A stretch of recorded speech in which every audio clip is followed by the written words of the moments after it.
Kita kembali untuk beribadah di pagi hari ini. Dan kita akan kembali juga mempelajari tentang Tuhan Yesus. Karena di surga yang kita punya adalah Tuhan Yesus. Maka ketika kita masih di dunia ini, marilah kita belajar lebih banyak tentang Tuhan. Sehingga kita semakin mengenal Tuhan, iman kita bisa semakin kuat. Dan tentunya kita akan semakin mengasihi Tuhan dan beribadah kepadanya.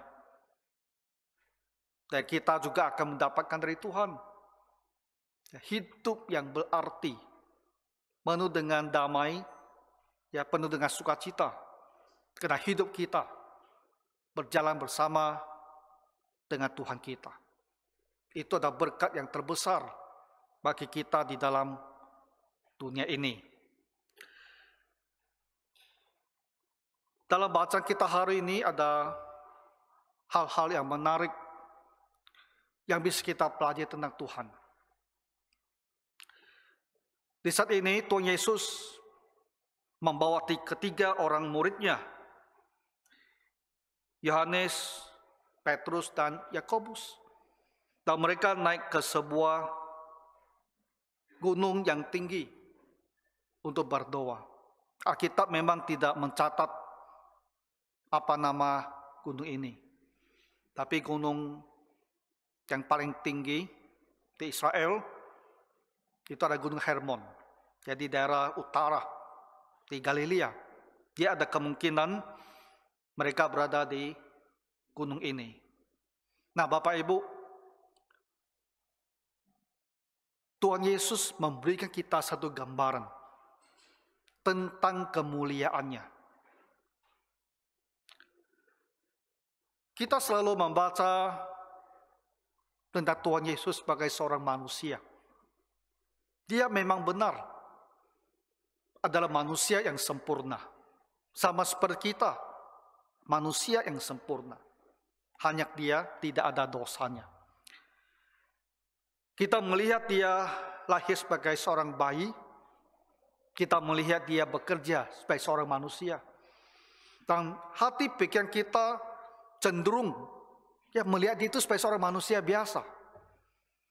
Tapi dalam peristiwa yang kita bacakan tadi, Tuhan Yesus menolong kita untuk melihat lagi satu sisi tentang dirinya, yaitu keilahiannya. Tuhan Yesus adalah 100% ilahi, 100% Allah. Dia ada Allah manusia. Ya, Allah yang menjelma menjadi manusia. Ketiga murid ini ada orang yang sangat-sangat diberkati. Karena mereka mendapatkan kesempatan ini untuk melihat Tuhan Yesus di dalam kondisi dirinya yang sesungguhnya sebagai Tuhan Allah yang maha mulia. Tetapi kita juga orang Kristen, karena peristiwa itu dicatatkan untuk kita di dalam kitab suci, dengan membaca hal ini, kita pun seperti ketiga murid ini yang bisa mendapatkan sebuah pemandangan yang begitu hebat tentang Tuhan Yesus di dalam kemuliaannya. Ini adalah sebuah gambaran terlebih dahulu kepada kita. Sebelum nantinya kita di dalam surga akan melihat Tuhan Yesus di dalam kemuliaannya yang sesungguhnya ketika dia datang. Apa yang terjadi dikatakan di ayat 29, ketika ia sedang berdoa, rupa wajahnya berubah dan pakaiannya menjadi putih berkilau-kilauan. Wajahnya berubah dan seluruh tubuhnya juga berubah, penampakannya total berubah menjadi putih berkilau-kilauan, menggambarkan kekudusan dan kemuliaan Tuhan. Menggambarkan jati dirinya yang sesungguhnya. Dia adalah anak Allah yang maha mulia. Dialah agen di dalam penciptaan alam semesta ini. Dia adalah firman yang diucapkan. Segala sesuatu yang ada di dunia ini, alam semesta yang begitu luas, dan kita manusia yang begitu ajaib diciptakan. Semuanya ini adalah pekerjaan dari Tuhan Yesus. Dia yang menciptakan kita dengan hikmat, dengan kuasa yang demikian besar. Dan Tuhan Allah inilah yang sekarang digambarkan, ditunjukkan di atas gunung kepada murid-muridnya ini. Mereka melihat dia di dalam kekudusan dan kemuliaan yang maha besar. Bapak Ibu, dalam sejarah gereja atau sejarah kitab suci ini, kita memang melihat baik di Perjanjian Lama maupun di Perjanjian Baru. Ketika Tuhan Allah berkehendak dan sesuai dengan rencananya, Tuhan Allah memang membuka kepada manusia untuk melihat kemuliaannya. Ya, salah satu contoh di dalam Perjanjian Lama. Kita lihat ketika Nabi Yesaya di bait suci, ketika dia masuk ke bait suci, di situ dia menyaksikan kehadiran Tuhan Allah.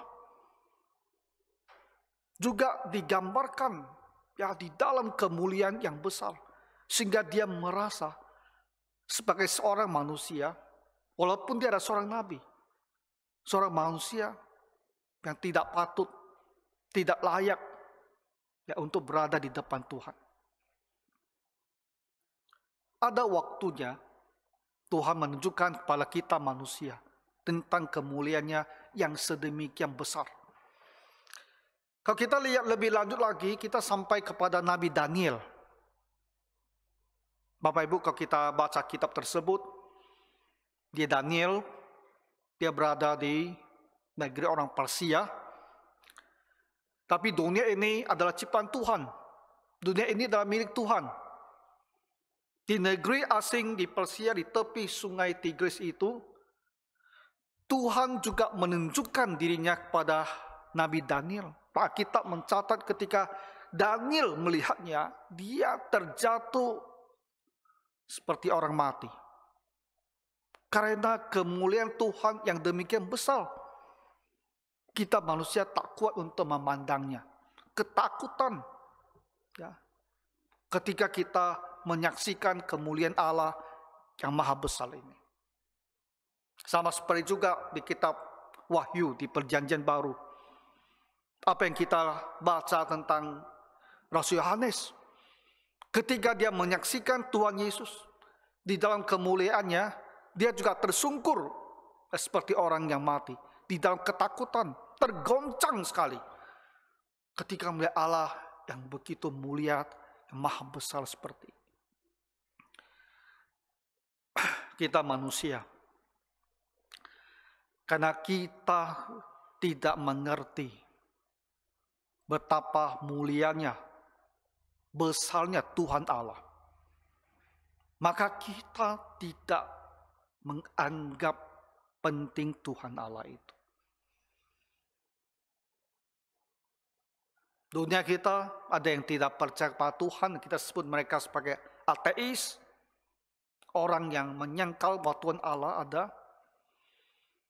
Ada yang bilang saya tidak tahu Tuhan Allah itu ada atau tidak. Dan mereka dikenal sebagai orang-orang agnostik.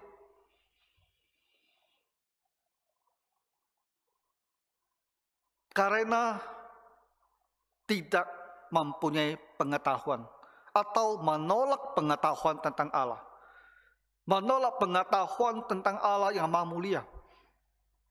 Dan mereka, manusia kita ini, dengan tinggi hati, menyangkal kebenaran, menyangkal fakta tentang Tuhan. Apa yang akan terjadi kepada orang-orang yang menyangkal Tuhan? pada hari Tuhan menampakkan dirinya di dalam kemuliaan untuk penghukuman. Para nabi saja, para rasul saja, mereka hidup bersama Tuhan. Tapi ketika mereka menyaksikan kemuliaannya, mereka saja merasa tidak kuat untuk memandang kemuliaan Tuhan. Hanya karena belas kasihan Tuhan yang menguatkan mereka, baru mereka bisa bangkit berdiri, bangun kembali. Jangan kita pernah menjadi manusia yang meninggikan diri terhadap Tuhan. Kita manusia tak akan bisa menghadapi Tuhan kalau kita menyangkalnya.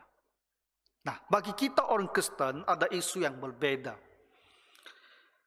Kita memang tidak akan menyangkal Tuhan, kita bukan ateis, kita bukan agnostik. Di mulut kita selalu mengakui Tuhan, maka di mulut kita juga selalu memuji Tuhan. Di mulut kita juga selalu ada doa kepada Tuhan. Tapi masalah kita apa? Itu rendahnya pemahaman tentang kemuliaan dan kuasa Tuhan. Hati kita ini tak bisa melihat. Pengetahuan tentang kemuliaan Tuhan itu sampai di dalam akal dan pikiran kita. Tapi hati kita tak menghayatinya. Sehingga walaupun kita selalu mengakui dan mengatakan Tuhan Allah Maha Besar dan Maha Mulia, tapi sikap hidup kita tidak menunjukkan bahwa kita memahami kebesaran dan kemuliaan Tuhan. Sehingga di hati kita itu tak ada takut akan Tuhan.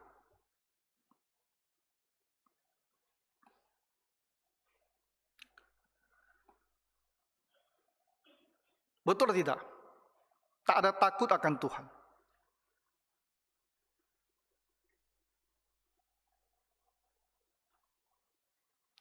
Kita ada waktunya kita malas beribadah kepada Tuhan. Apakah dia hanya seorang biasa yang sama seperti kita manusia? Kapan kita ingin berteman sama dia, kita berteman, berbicara. Kapan kita merasa malas, kita biarkan saja dia. Itulah dosa kita, orang Kristen.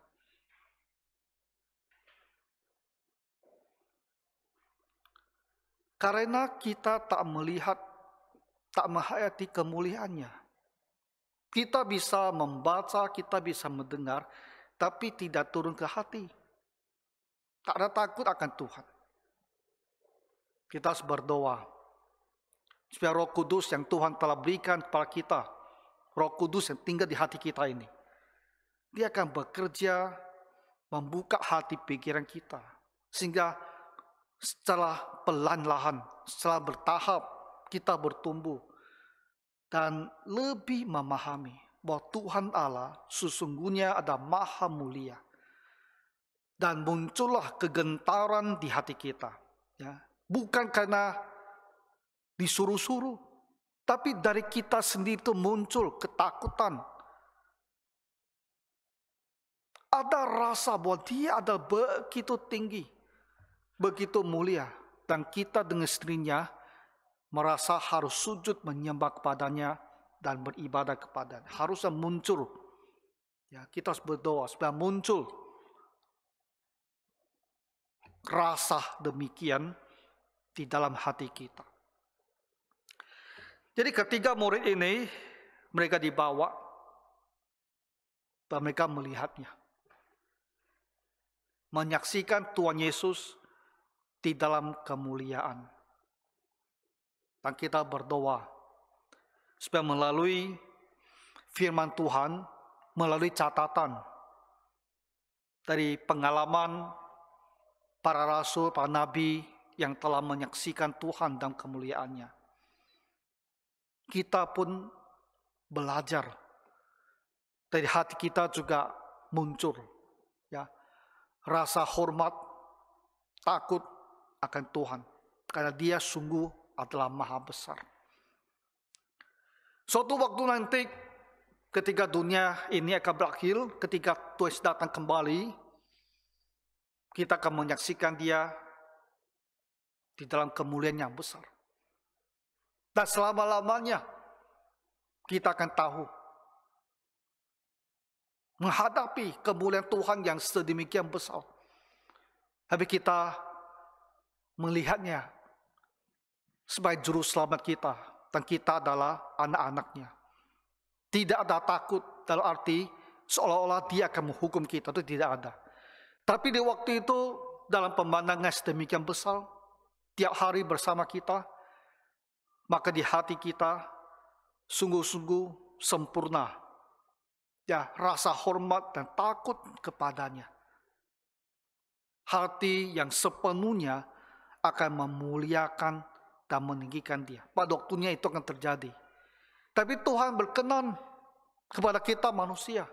Sebelum hari itu datang, sebelum era itu tiba, kita yang sekarang ya hidup dengan iman tanpa melihat semuanya itu. Tapi dengan beberapa kejadian ketika Tuhan menampakkan kemuliaannya, Tuhan berkenan supaya lewat peristiwa-peristiwa ini membuat kita menumbuhkan dalam hati, dalam diri kita rasa hormat dan takut yang besar terhadapnya, dan bersyukur bahwa itulah Tuhan kita.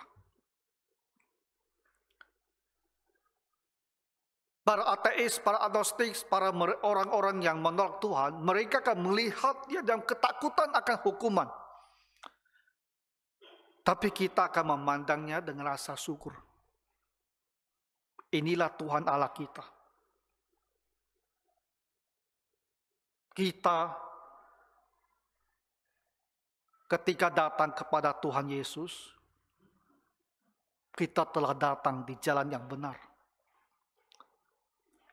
Datang untuk beribadah kepada Juru Selamat yang sesungguhnya, yang betul-betul berkuasa, betul-betul mulia, dan betul-betul menyelamatkan. Itu adalah anugerah terbesar untuk kita semua. Kita manusia yang dilahirkan, ya hidup hanya berapa puluh tahun, bisa menemukan anugerah ini. Itu adalah berkat kita yang terbesar.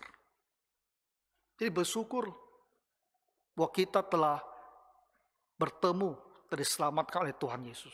Bersyukur kita adalah seorang Kristen. Kemudian hal kedua yang sangat ajaib, yang juga akan membuka kepada kita sedikit pengetahuan tentang dunia yang tidak kelihatan. Ayat 30 dikatakan, lalu tampaklah dua orang berbicara dengan Dia, yaitu Musa dan Elia. Keduanya menampakkan diri dalam kemuliaan dan berbicara tentang tujuan kepergiannya yang akan digenapinya di Yerusalem. Siapa yang hadir di atas gunung itu dalam kemuliaan berbicara dengan Tuhan Yesus? Satu orang sudah meninggal, satu orang tidak pernah meninggal. Musa dan Elia. Di atas gunung Nebo kita membaca bahwa Musa dikuburkan. Dia telah memimpin bangsa Israel 40 tahun. Tapi Tuhan tidak mengizinkan dia masuk ke tanah Kanaan. Tuhan sampaikan supaya dia naik ke gunung Nebo.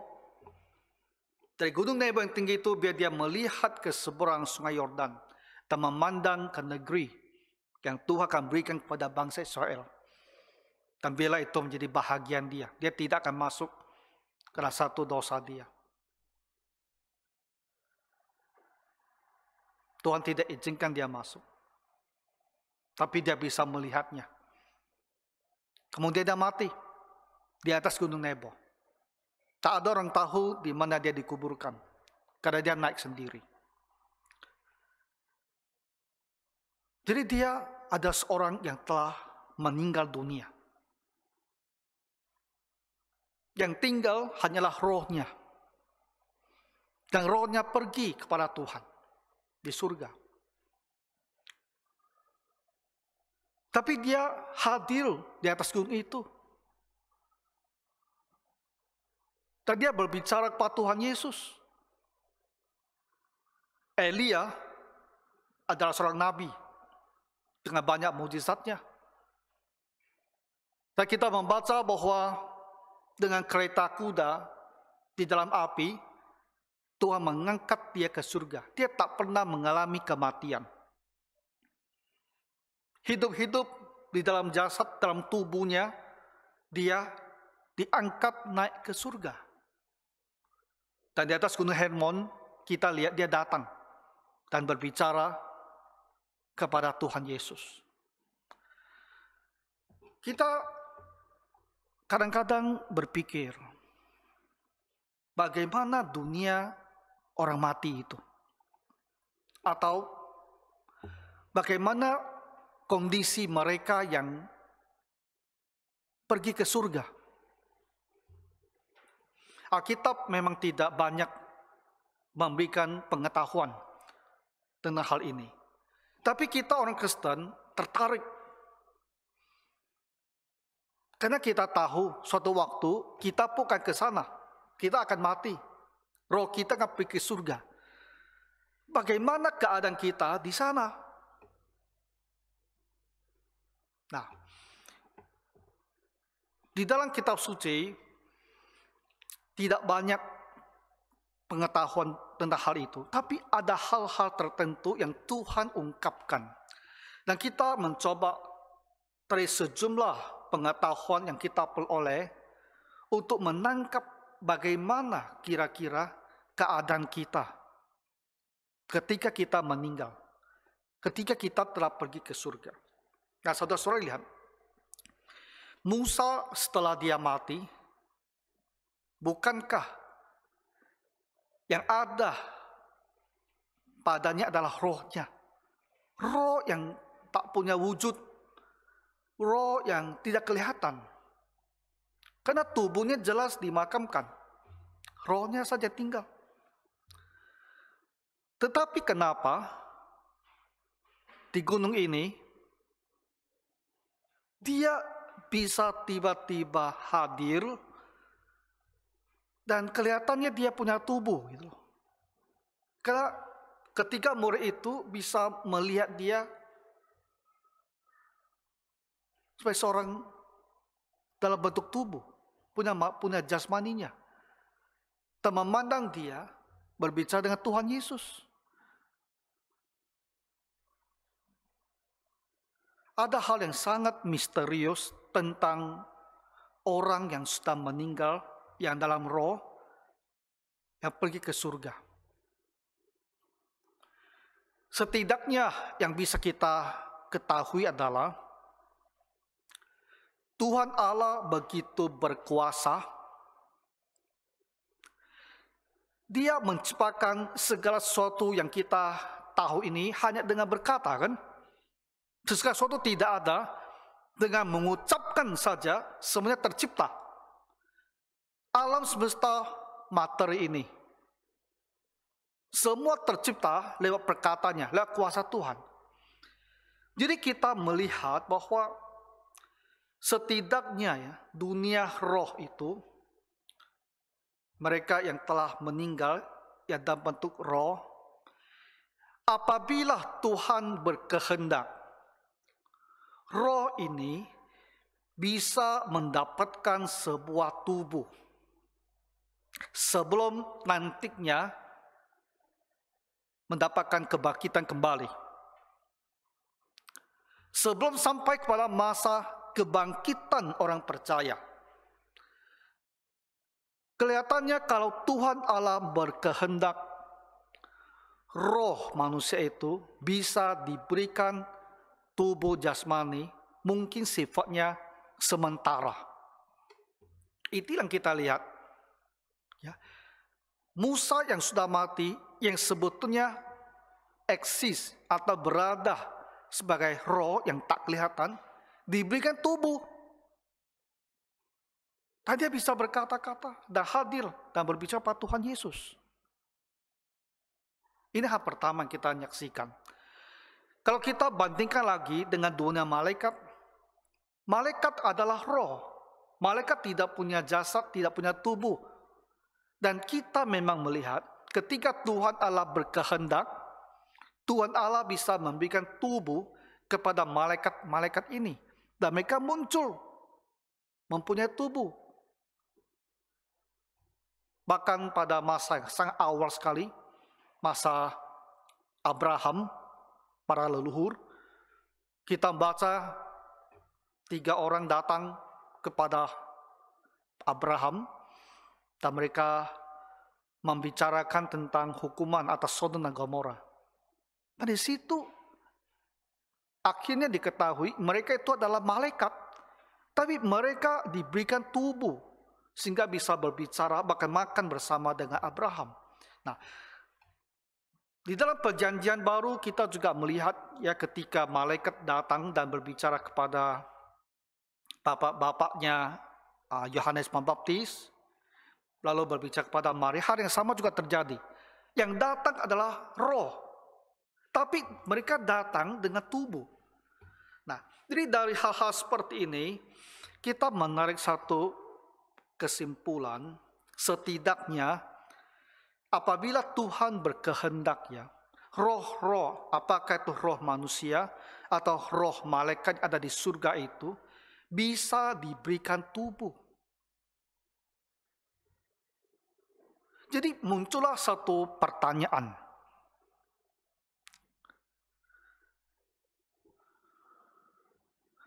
Bagaimana dengan keadaan roh-roh orang Kristen yang sudah meninggal, yang saat ini ada di surga?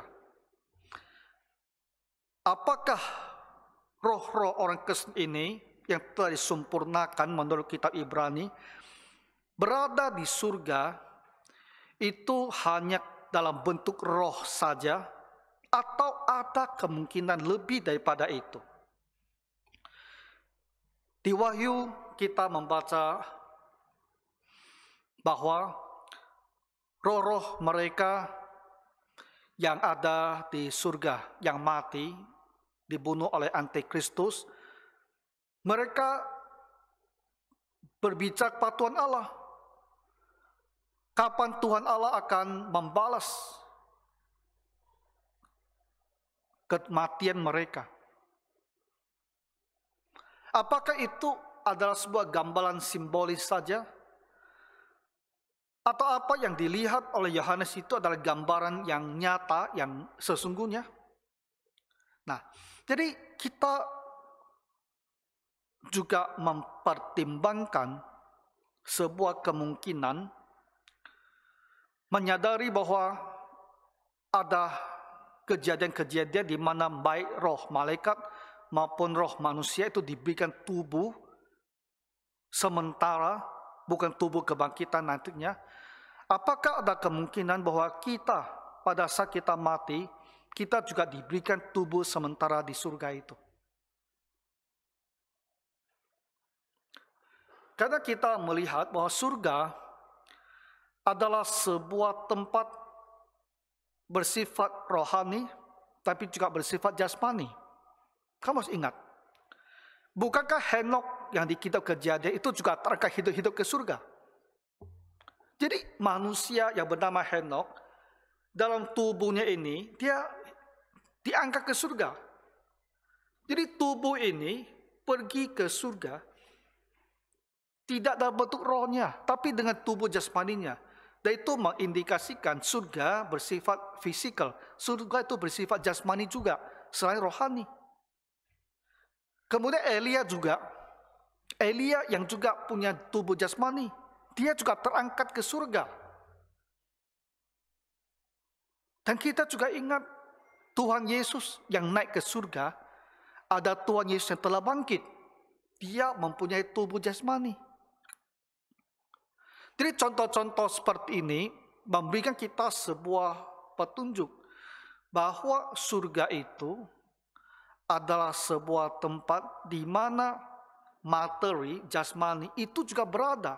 Jadi bukan hanya dunia roh, sekedar roh saja, spiritual saja, tapi jasmani juga, sifatnya juga material.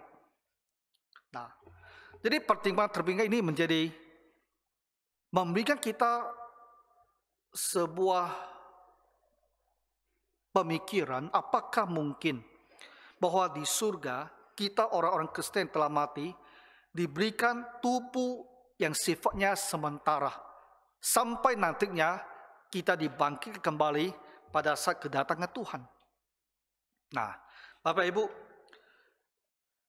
walaupun kita tak bisa bicara dengan pasti bahwa itulah yang terjadi pada kita, tapi kita mempunyai sejumlah pengetahuan ya tentang mereka yang jelas-jelas adalah roh karena sudah meninggal, hadir dalam bentuk tubuh. Malaikat yang jelas-jelas adalah roh, hadir dalam bentuk tubuh. Pertanyaan adalah, apakah kehadirannya dia dalam bentuk tubuh itu hanya seketika itu juga, seketika itu saja, untuk satu kali itu saja, untuk kepentingan itu saja, atau sesungguhnya mereka terus dalam bentuk tubuh yang sementara ini? Itu yang kita tak pasti.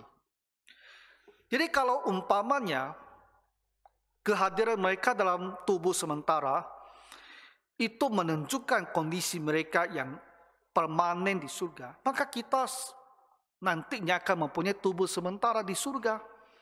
Dia tidak hanya roh kita hadir di surga, tapi diberikan tubuh yang sementara. Sampai nantinya kita diberikan kembali dan diberikan tubuh kebangkitan yang permanen. Nah, kalau seandainya kita memang diberikan tubuh sementara, maka ini tentunya membuat kita merasa meninggalkan dunia kita ini, tapi surga itu sesuatu hal yang kelihatannya sangat menarik gitu. Karena kita tak bisa memahami bagaimana keadaan kita dalam bentuk roh di situ. Tapi kalau memahami di kita punya tubuh sementara surga, itu jauh-jauh lebih mudah untuk kita pahami, sehingga itu bagi kita yang masih di dunia ini, yang pengetahuan kita masih begitu tak sempurna, itu menjadi lebih menarik. Tapi apapun juga, kalau kita nantinya memang hanya dalam bentuk roh, tapi roh yang disempurnakan, di saat itu kita juga akan bisa melihat keadaan kita dalam bentuk roh itu sebagai keadaan kita yang terbaik.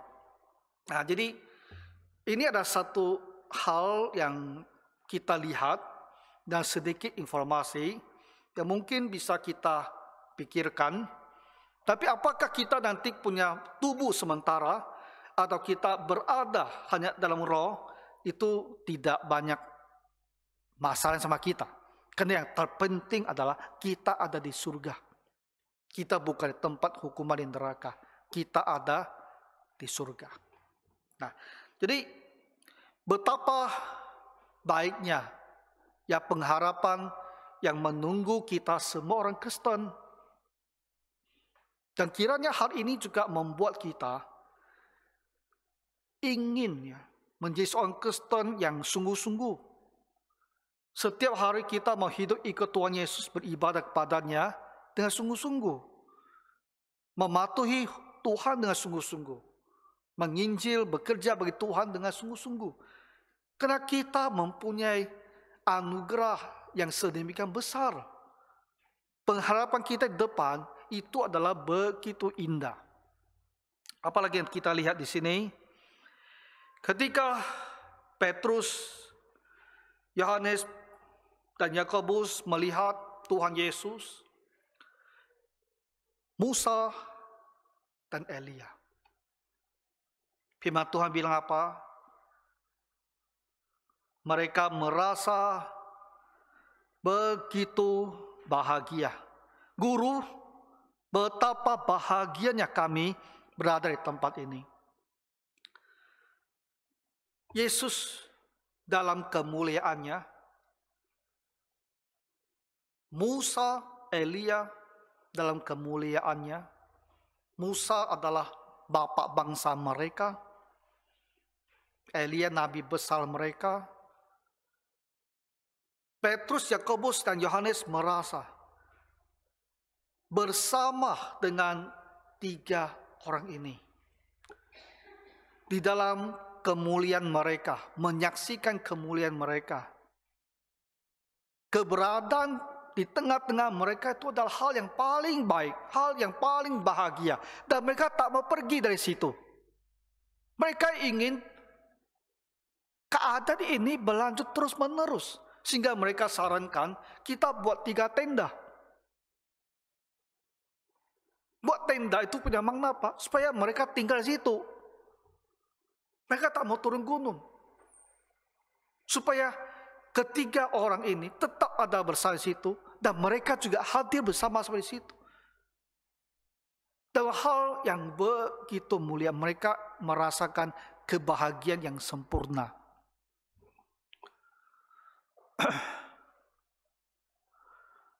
Apa yang bisa kita pelajari ya dari kerinduan hati Petrus ketiga murid ini? Ketika kita manusia, kita juga punya roh. Roh yang bisa menghayati kemuliaan Tuhan. Ketika kita memandang kemuliaan Tuhan, roh kita akan melihatnya sebagai hal yang terbaik. Dan kita tidak mau tinggalkan. Kita tidak mau pengalaman sedemikian baik itu berakhir.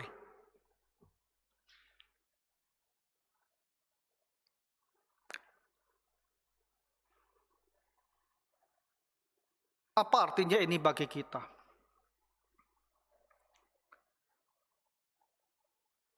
Bapak Ibu, pernahkah kamu berdoa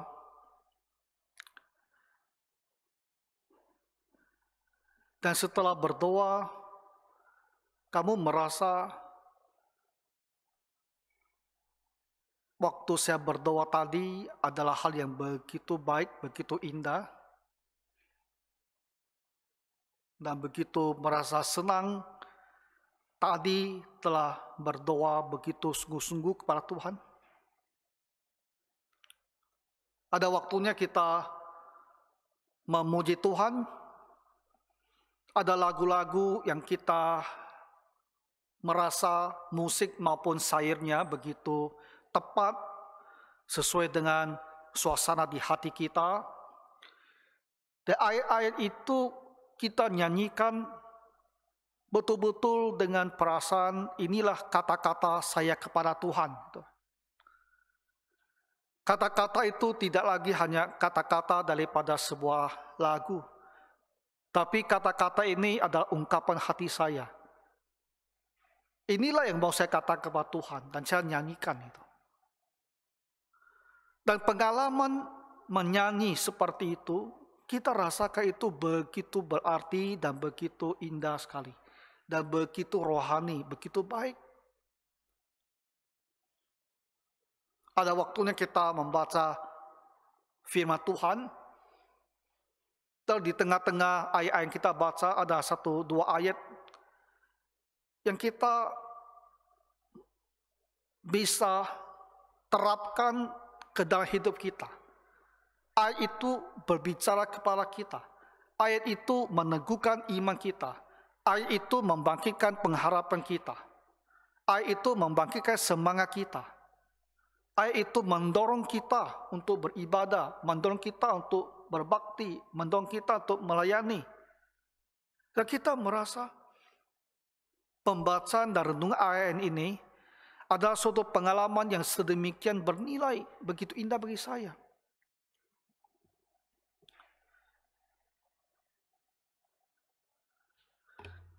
Mereka ingin membangun tenda di situ karena tidak ingin berpisah tidak ingin berakhir.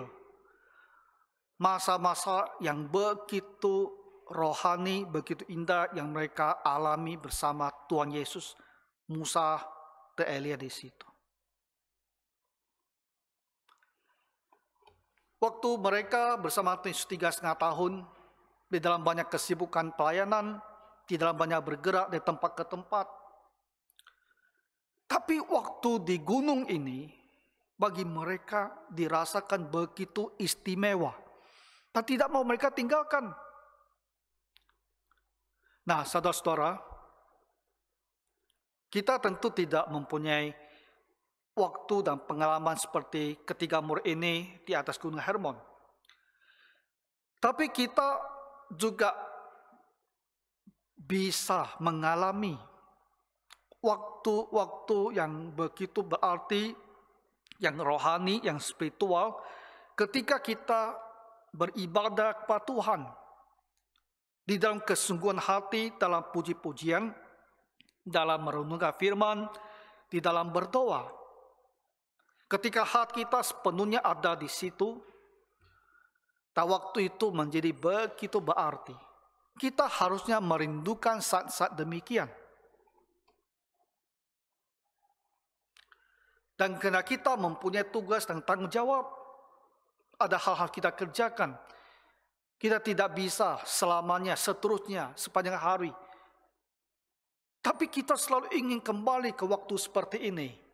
Makanya setiap hari kita selalu mencarikan waktu di mana saya bisa betul-betul sendiri dan menemukan persekutuan dengan Tuhan.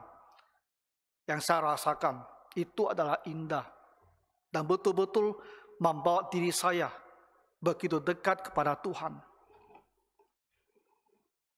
Kerinduan demikianlah yang harus kita bangun di dalam diri kita. Apakah Bapak Ibu ada pengalaman seperti ini?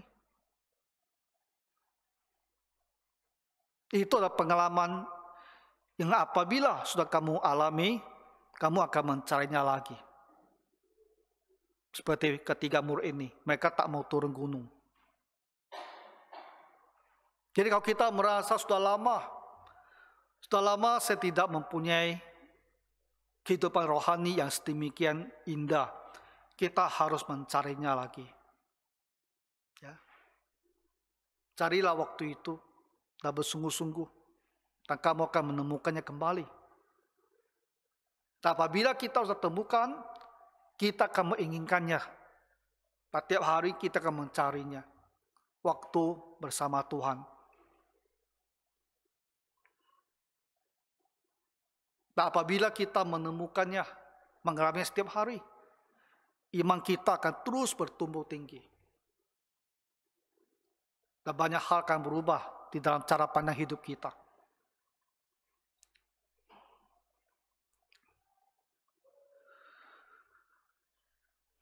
Untuk sementara waktu, mereka di atas gunung itu. Dan mereka kembali lagi, melanjutkan pelayanan bersama Tuhan Yesus untuk pemberitaan Injil agar manusia bisa diselamatkan, untuk menolong mereka yang dalam kesulitan supaya manusia tertekan bisa tertolong, kesusahan mereka bisa terangkat oleh Tuhan. Ini adalah sebuah peristiwa, sebuah kisah yang dicatatkan untuk kita, kiranya bisa menolong kita semua, ya, untuk membawa kita semua lebih dekat kepada Tuhan kita, menjadi orang Kristen lebih dewasa. Mari kita berdoa. Tuhan Bapa Surgawi, kami yang berdosa ini kurang memahami, kurang menghayati betapa indahnya dan mulianya pengalaman di atas gunung ini. Tuhan Yesus, berilah kami pertolongan Roh Kudus-Mu, supaya kami bisa lebih dalam memahami akan kemuliaan Tuhan Yesus. Biar di hati kami tumbuh rasa takut dan hormat kepadanya. Dan kami pun ingin mencari waktu bisa bersama dengan Tuhan, di dalam ibadah kami masing-masing setiap hari di rumah masing-masing sendiri. Tuhan Yesus, berilah kami pertolongan Roh Kudus-Mu, agar zaman-Mu ini setiap hari bisa mempunyai waktu yang indah bersama dengan Tuhan. Dan kami akan merasakan betapa baiknya di hadirat-Mu. Tuhan Yesus, bantulah kami semua. Tolong kami. Dalam nama Tuhan Yesus Kristus kami berdoa. Amin.